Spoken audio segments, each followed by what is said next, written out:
Good day everyone, this is Jake Rodriguez Pomperada from Bacolod City, Negros Occidental, Philippines.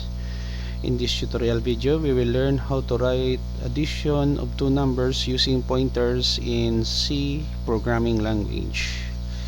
Before we start, if you like this video tutorial, please click the like button, leave a comment in the comment section of this video tutorial, and subscribe to my channel for more upcoming video tutorial. So let's get started.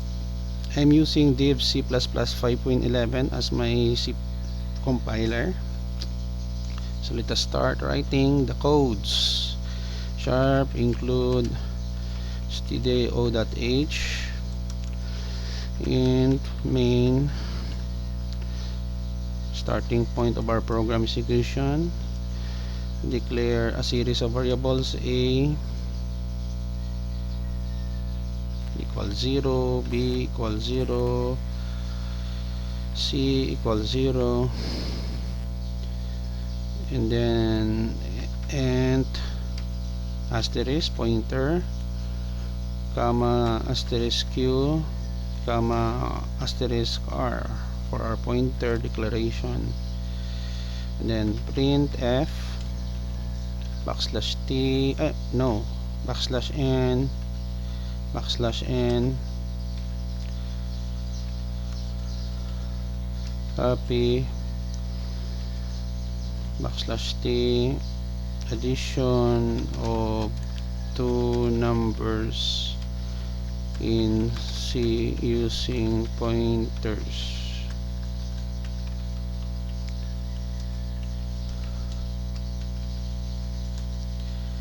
Print f backslash t enter two numbers.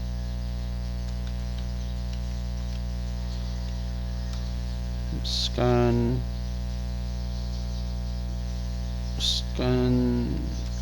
f %d, and then we have here ampersand b comma and ampersand c. So p equals ampersand a, q equals ampersand b, r equals ampersand c. So asterisk p equals asterisk q plus asterisk r.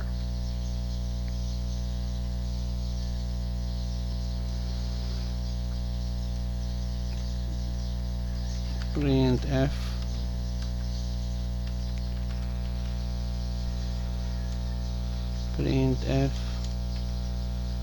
the backslash t the sum of %d and %d is %d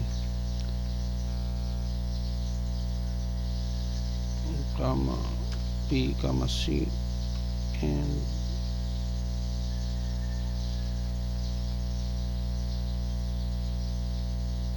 asterisk p.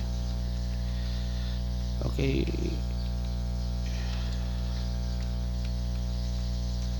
so print f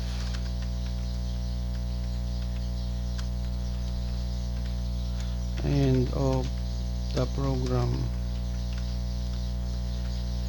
Okay, so we are done. Let us save our work.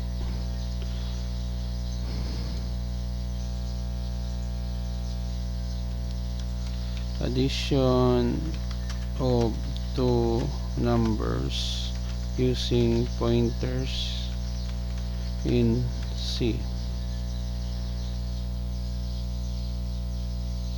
Okay, double click addition. Let's see. Click the save button. So we have here a series of variables that I declare, and then title of our program addition of two numbers in C using pointers, and then here line 11 to 12 will accept two input numbers and then here we perform a series of computation using pointers in C. Line 21 we will display the result, and then line 23 end of the program. So let us execute, compile and run. Enter two numbers 1 and 2. Okay, we have the result, but there is an F, typing error. Save again, compile and run. Addition of two numbers in C using pointers. Enter two numbers 5 and 6. The sum of 5 and 6 is 11. End of the program. Run again. 10 and 15. Addition of two numbers in C using pointers. Enter two numbers 10 and 15.